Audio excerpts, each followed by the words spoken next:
que cayó herido y después trasladado al hospital en calidad de detenido. Claro, que están pixelados por obvias razones, justamente para resguardarnos. Y después para alguna red de reconocimiento, claro, porque eso fue pixelada la imagen del sospechoso. Tal cual. Bueno, realmente impactante lo que sucedió allí en el partido de San Isidro. Ahora vamos a cambiar de tema. Muchísimas gracias, Chicho, porque tenemos que hablar del presupuesto, de la ley de leyes que finalmente obtuvo dictamen en el día de hoy. Muchos cruces, muchísimas negociaciones y el gobierno, el oficialismo, realmente muy atento a esta negociación. Vamos a hablar de esto con Marcelo Rodríguez, tributarista, que está aquí con nosotros. Bienvenido, Marcelo. ¿Cómo estás? Un placer tenerte aquí. Ignacio Zuleta, analista político. Bienvenido, Zuleta. ¿Cómo le va? Bienvenido a usted. Bueno, muchas gracias. Me da la bienvenida a mi propia casa. Sí, señor. Muy bien. Bueno, finalmente el presupuesto obtuvo dictamen con algunas negociaciones, algunas concesiones. En primer lugar, vamos a hablar de esto, ¿no? De estas concesiones que finalmente decidió dar el oficialismo para seguir avanzando.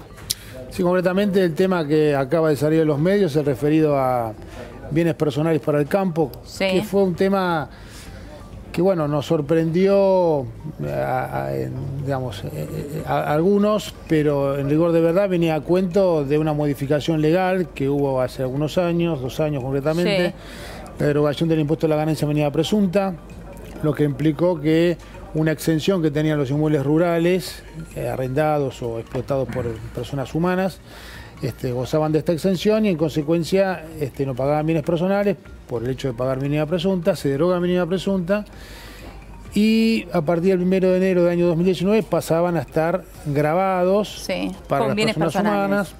Dentro de la reforma la tasa del 0,75, esto generó bastante escozor en el campo. Bueno, el dictamen que finalmente salió eliminaría, en principio, lo que estuve viendo es que se trataría de plantear esto en el ámbito de la negociación en la Cámara. Al principio se habló de una alícuota del 0,25, una alícuota plana, ¿no? Sí. De 0,25, sin hacer distinción de la cantidad de hectáreas que un productor pudiese tener, ¿no? Sí, correcto. Y pareciera ser que lo que se va a mocionar es que finalmente se mantenga la exención. Recordemos que esto le aplica tan solo a las personas humanas o sucesiones indivisas que exploten campos o eventualmente que los dediquen a arrendamiento. Claro, que los alquilen. Los alquilen, exactamente. Tal cual. Esto generaba obviamente un costo importante para la campaña y en consecuencia, bueno, la negociación llegó a una instancia de que, atento que el campo ya va a pagar parte del pato de la boda con el tema de las exportaciones, claro, ¿no? Tal cual. Ahora, uno se pregunta, el campo sin lugar a duda es uno de los grandes responsables que llevó a este gobierno a ser gobierno, ¿no? A Mauricio Macri a ser presidente de la Nación. Y por eso la pregunta, Zuleta, es justamente ¿cuál es la lectura de esta marcha atrás del gobierno con el tema bienes personales para el campo? Tengo la menor idea. Eso pregunto sobre el tributarista no, o al economista. La lectura política le estoy preguntando a usted. Le estoy justamente preguntando por qué cuando el campo sale a protestar, el gobierno rápidamente reacciona. El gobierno necesita tener un presupuesto. Sí. Y está dispuesto a ceder todo lo que sea necesario para tenerlo. Toda la disputa que hay sobre los bordes, los márgenes, mientras se mantengan dentro del programa general del déficit cero del año que viene, el gobierno lo va a ceder. Esto es una disputa política, lo técnico va cambiando hora a hora, puede ser que el bienes personales vaya a cuenta de ganancias o no, que se elimine, pero el gobierno necesita el presupuesto, no puede no tener presupuesto porque está atada las condiciones de la gobernabilidad en el último año de gobierno.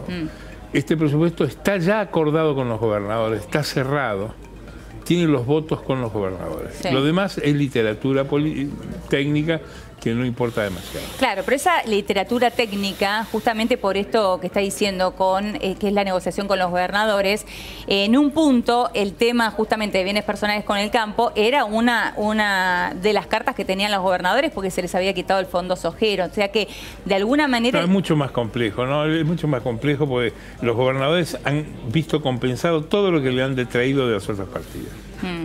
Lo que pasa es que los gobernadores, que también son políticos, están obligados a simular un forcejeo político, pues son candidatos en sus distritos y no pueden entregar las banderas de campaña. Claro. Pero diría que es un presupuesto aprobado con mayor previsibilidad que en muchos años en la Argentina. Esto hace ¿sí?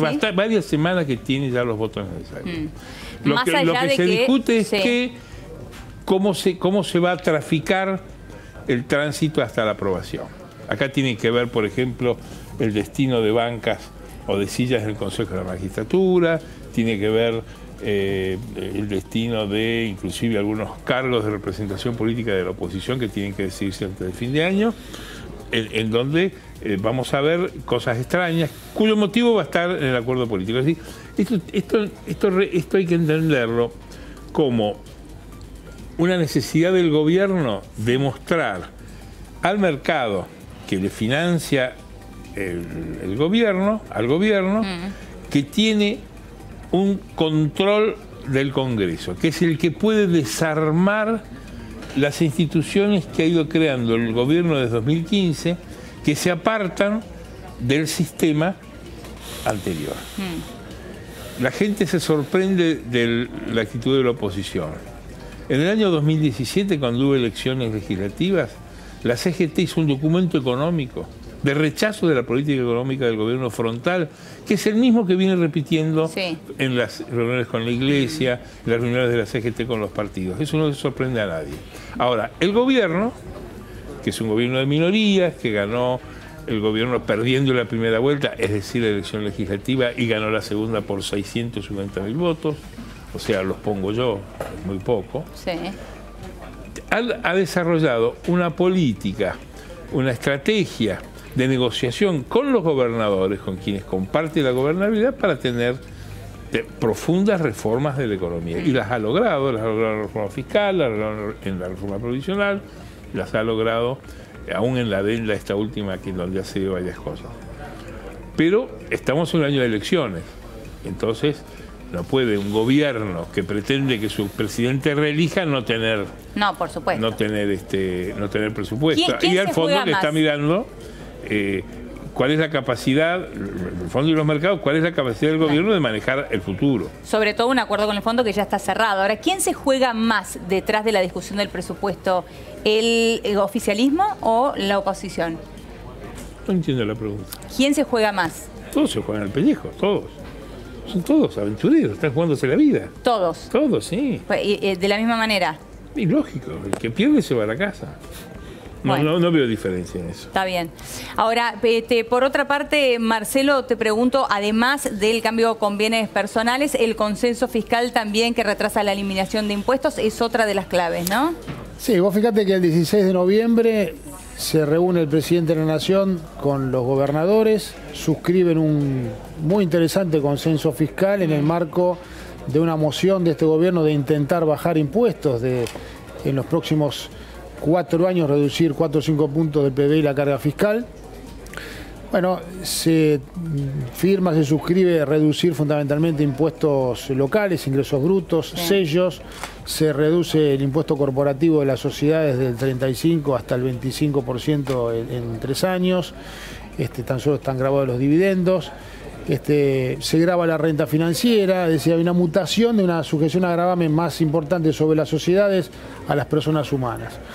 Obviamente esta inferencia de reducción de impuestos se contrapuso con el escenario desfavorable económico, la sequía, las tasas internacionales, claro, y demás, con lo cual raudamente y recientemente los gobernadores tuvieron que volver a reunirse con el Poder Ejecutivo y tal vez borrar con el codo lo que se había escrito con la mano, es decir, una adenda al consenso fiscal, claro, donde vos fíjate que el consenso fiscal decía: nos comprometemos a no crear impuestos patrimoniales y a no incrementar el impuesto a los bienes personales, cosa que se está haciendo. Totalmente. ¿Está bien? No, la idea era no aumentar impuestos y justamente es lo que se está haciendo. Y lo que sí. pasa es que el gobierno, atento a la crisis que estamos viviendo, trata de ir a buscar recursos genuinos. Y sí, bueno, el patrimonio es evidentemente una manifestación concreta de capacidad contributiva.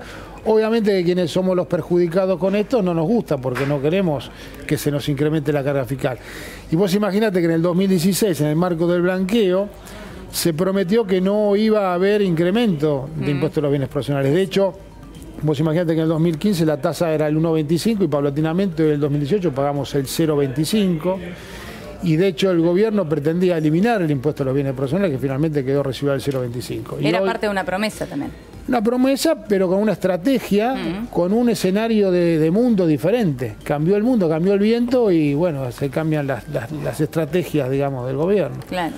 Ahora, Zuleta, viendo que estamos de cara ya a un año electoral, que ya obviamente esto ha arrancado, y viendo lo que va a suceder en el día de mañana, suponiendo que el kirchnerismo va a votar en contra, también así la izquierda, ¿qué opinión tiene sobre este nuevo frente que formó Felipe Solá junto a Victoria Donda, entre otros, saliéndose del Frente Renovador? Bueno, no puedo opinar porque no conozco. Creo que es una consecuencia de la, digamos, de la división, la fragmentación que vive el peronismo de hace muchos años, y creo que es un episodio más que tiene que ver con las elecciones del año que viene, la necesidad de algunos de los diputados, especialmente Solá, que termina su banca, de buscar un perfil electoral competitivo, es decir, porque hay renovación legislativa. Sí. Y por lo tanto cada uno va a ir buscando el bloque desde el cual pueda plantear una elección para seguir en carrera. Muchos de ellos van a quedar fuera. Claro. Yo no recuerdo, creo que Donda también renueva, Facundo también renueva, claro. O sea, son patorrengos. Ahora, la música general es que el peronismo es todo lo que se divide por dos. O sea, el peronismo es un movimiento balcanizado desde que desapareció el liderazgo de Carlos Menem. Desde entonces el peronismo de hace 15, 20 años vive en una división permanente. El último caudillo que tuvo fue Carlos Menem. Desde entonces han vivido diríamos, en la división permanente. Transcurrió con el gobierno de Kirchner, transcurrió con el gobierno de Duhalde, con el de Cristina de Kirchner, que fueron gobiernos en donde lo que manifestaron fueron divisiones más divisiones más divisiones. Y esa división el último 17 de octubre, el Día de la Lealtad, se vio plasmada en varios actos. Bueno, se ha visto plasmado en todo. Se vio durante el gobierno de Cristina Kirchner, donde no había liderazgo, era un gobierno en donde la presidenta no tenía la respetabilidad ni de los intendentes, ni de los gobernadores, ni de los sindicalistas. Moyano se le fue. El funcionario importante que dejaba el gobierno se pasaba a la oposición, Alberto Fernández, Sergio Massa, o sea, parecía una caricatura del peronismo, que es un movimiento, repito, que se define como todo aquello que se divide por dos. El peronismo tiene este problema no desde ahora, es un problema que lo tuvo después de la muerte de Perón y hasta que apareció Menem lo vivió durante años. Por eso perdió las elecciones del 83 y por eso le ha costado mucho mantener el poder. Ese es uno de los problemas más serios que tiene el peronismo, que es que no solo está dividido en muchas tribus, sino que además pierde en 6 de los 7 distritos más grandes de la Argentina. Más importante de la Argentina. Hay que ir a Tucumán a encontrar la primera provincia donde el peronismo gana netamente. En todas las otras provincias ganan, o gana Cambiemos, o ganan formaciones extrañas, transgénicas, como es la alianza histórica entre el socialismo y el liberalismo de Santa Fe, o esa cosa tan rara que es el cordobesismo, como decía De la Sota, que es un peronismo que se construyó como capital nacional del antikirchnerismo. Ese fenómeno complementa la división y explica la división del peronismo. Si además se le agrega que tiene un liderazgo fragmentado, porque un peronismo se levanta a la mañana y tiene que elegir entre Urtubey y Cristina de Kirchner, entre Kicillof y Cósina. Claro. Y después no se conoce qué piensa el peronismo, porque el peronismo que vamos a ver votando mañana el presupuesto, que es el de los gobernadores, va en contradicción con todo lo que dice Kicillof, que hoy hizo toda una diatriba. ¿Quién es más peronista, Kicillof o los gobernadores? ¿Quién es más peronista, Urtubey o Cristina Fernández de Kirchner? Yo no tengo. Usted tendría que traer acá el peronómetro y examinar el peronismo. ¿Qué es ser peronista? ¿Qué es ser peronista? Ramón Puerta ¿Cuántos dice, peronistas hay? Ramón Puerta dice que peronista es todo aquel que se dice peronista. Basta con decir peronista para hacerlo. Entonces hay tantos peronismos como personas. Eso es una versión del peronismo. Otros son un complejo de creencias. Los peronistas creen que Perón vive, creen que si Evita viviera sería Montonera. saben la tercera estrofa de la marcha peronista, que no todos saben. Sí. Saben ciertas cosas. Ahora, tienen esos problemas. Por eso perdieron las elecciones del 2015 y por eso perdieron las del 2017. Y lo que el peronismo necesita es recomponer esos tres problemas, esas tres patas de la mesa política, que es el liderazgo, el programa y el dominio territorial. Que es donde el gobierno de Cambiemos, desde 2015, ya en el dominio territorial hay que acordarse que perdió el peronismo en el 2009 y el 2013. Perdió el 2015 por el 2017. Es decir, el dominio territorial, el peronismo lo tiene perforado hace mucho tiempo. Es cierto. La lucha de liderazgo, el Cambiemos lo logró aceptando y acatando con forceps, a acordarse de la Convención de Gualeguaychú, el liderazgo de Macri. Sí. Que está hoy Los radicales. acatado por todos. A Macri, por más que se enojen algunos sectores, como Carrió o los radicales de la capital federal, nadie duda de que la conducción del proceso está en manos de él. Y el programa es quizá lo que está más discutido. O sea, los 2 primeros años, el programa de Cambiemos, nadie en Cambiemos lo discutió. Sí. Esto comienza a trizarse en enero de este año, cuando empiezan a aparecer, a partir de la conducción de Cornejo de la Unión Cívica Radical, las objeciones más fuertes al programa energético primero, las tarifas. Sí. Lo voltean a Aranguren, Sí. frenan la privatización de Transener, modifican en 2 oportunidades el esquema de tarifas. O sea, hay una discusión seria Claro, del ahora programa. hace poco también. Claro, hay una discusión Sí. seria del programa. En esa pelea ganaron los radicales y ganó Carrió. O sea, el PRO tuvo que retroceder. Sí, el programa, totalmente. que era el programa de Aranguren se fue a la casa. Se dejó la barba y se fue a la casa. Sí. Ahora, es diría donde tiene... Ahora, a Iguacel también le pusieron un freno. Por eso digo Claro. que en la agenda ha habido una disputa de poder en donde los aliados de Cambiemos, del radicalismo y de Carrió, lograron imponer su... Estoy señalando una de las 3 patas Claro. en donde hubo algún ruido. Sí. Ahora, si uno ve el panorama de acá a un año, uno tiene que mirar muy atentamente a esos 3 elementos: liderazgo, programa y dominio territorial. Porque es ahí donde van a ir a atacar. Claro, claro. Ahora voy con vos, Marcelo. Una cuestión más. Cuando mencionó la caricatura del peronismo, ¿se refería al kirchnerismo? ¿El kirchnerismo es una caricatura del peronismo?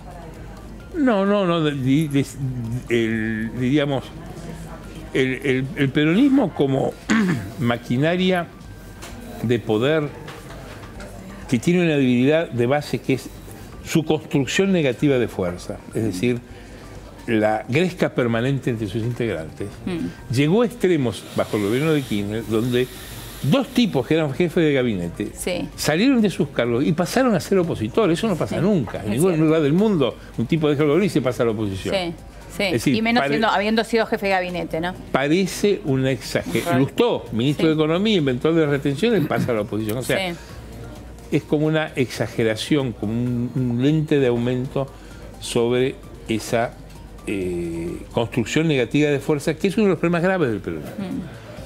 Graves del peronismo. Es decir, nunca, nadie trata peor a un peronista que otro peronista. Mira. Y hay que acordarse de ejemplos extremos, como el caso cierto. de Patti, que en el año 2005 fue candidato, 2003-2005, candidato con el peronismo bonaerense. No, 2003, apoyaba a Chicha Duhalde, senadora. Sí. Y él era candidato a gobernador. Y no lo dejaron los propios peronistas ni ingresar a la Cámara. Claro. O sea, ellos mismos lo mandaron preso. Sí. O sea, se mandan presos entre ellos. Claro. Eso no ocurre en ningún partido político. Ahora, es una característica, es una construcción negativa de fuerza. Ahora, por otro lado, también suceden cosas como las que sucedieron en el colegio Conferraresi. ¿Usted lo vio? Que justamente una docente lo que hace en Avellaneda es citar a Ferraresi, en realidad mostrarle con orgullo cómo le enseñó a los chicos la marcha peronista. Eso también es ser No peronista. puedo hacer nada por eso. No sé, no conozco puede la ser nada. anécdota. No sé si no estoy pidiendo que haga nada. Quizás Ferraresi conoce la marcha peronista. ¿Ferraresi conoce la marcha peronista? Pregunto yo, Buena qué sé yo. pregunta, ¿eh? Hay que hacerles cantar la tercera estrofa. que nadie la sabe. Claro, ahí lo vemos, ahí está, por si no lo vio.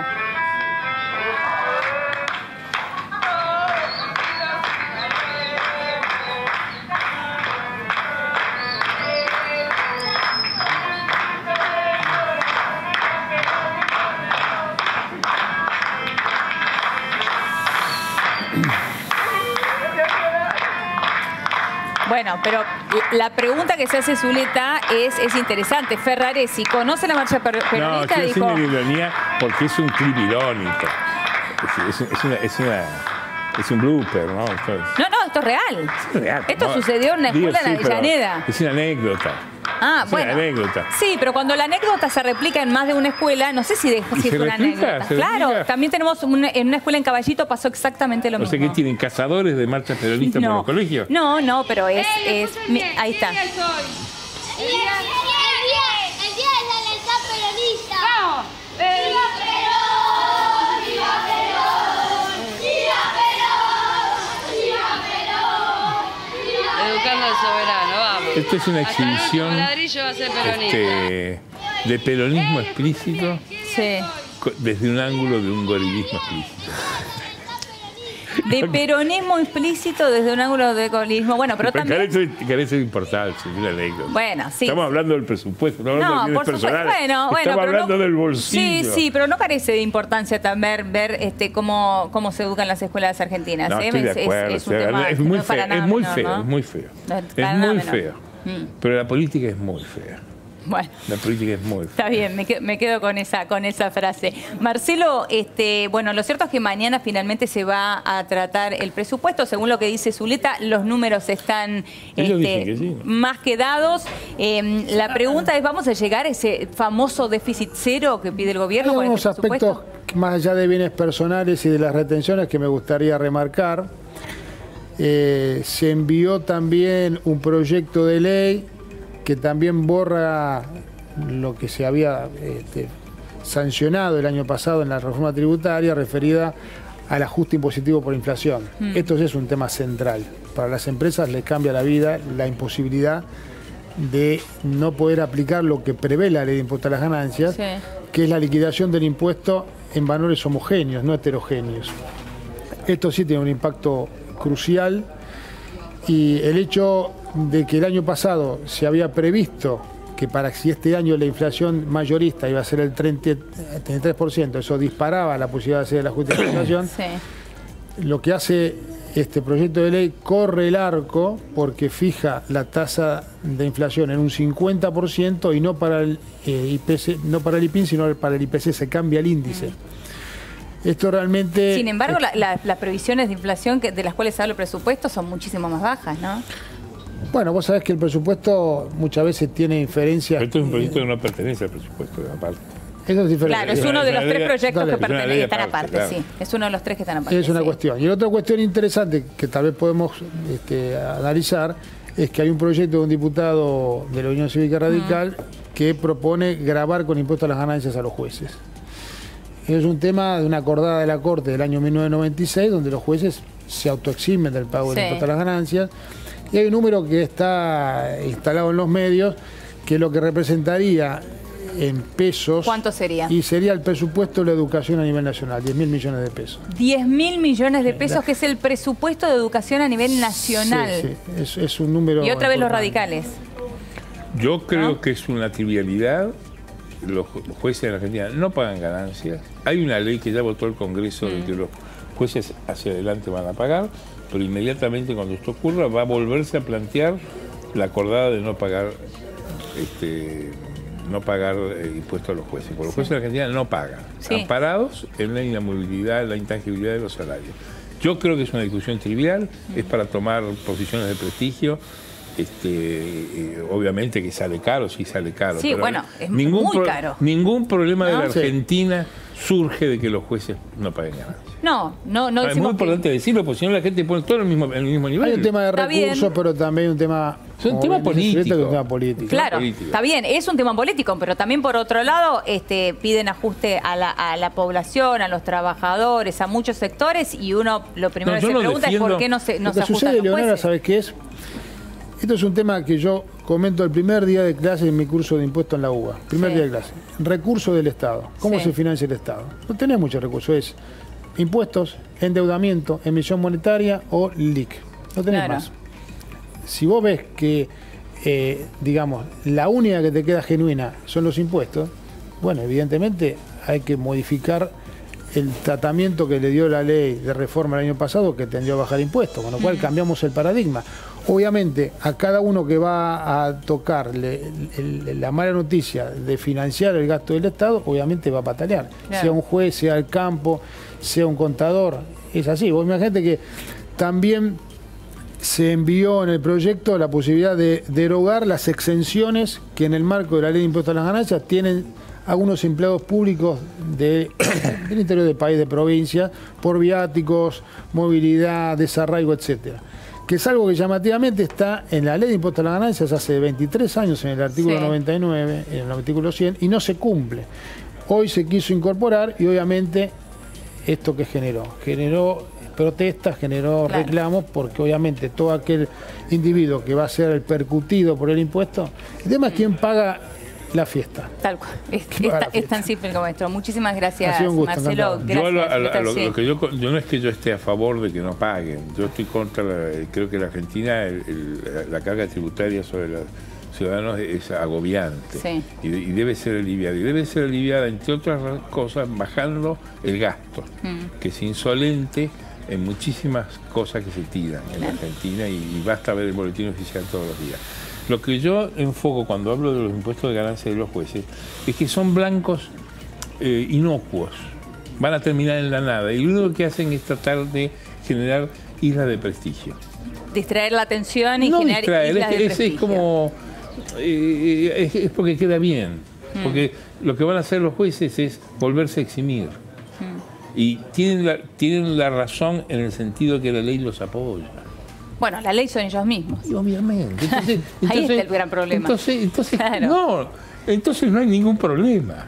Bueno, diríjanse a otro lugar y busquen dónde está el gasto del Estado en otras cosas. Claro, pero moralmente y éticamente, bueno, nos llevaría horas discutir esto, pero cualquier persona diría por qué. ¿Sabes lo que te diría un juez en una conversación cuando traigas un juez? Preguntarle, bueno, está bien, yo pago impuestos. Primero te van a decir que pagan todos los impuestos, salvo ganancias. Bueno. Dice, yo pago IVA, pago esto. Sí, yo también. No, pero digo, los jueces dicen, nosotros pagamos todos los impuestos salvo ganancias, que son sobre los salarios. Indéxennos los salarios en función de la detracción del impuesto a las ganancias. Y se van a meter una cláusula de indexación que cada vez que le saquen 10 por el impuesto se hace el gross in-up, se incrementa el impuesto. Porque imagínate, es muy interesante lo que plantea. En el año 1995, cuando se incorpora esto que acabo de decir, es decir, que se eliminan exenciones por adicionales que podemos cualquiera de nosotros tener en estos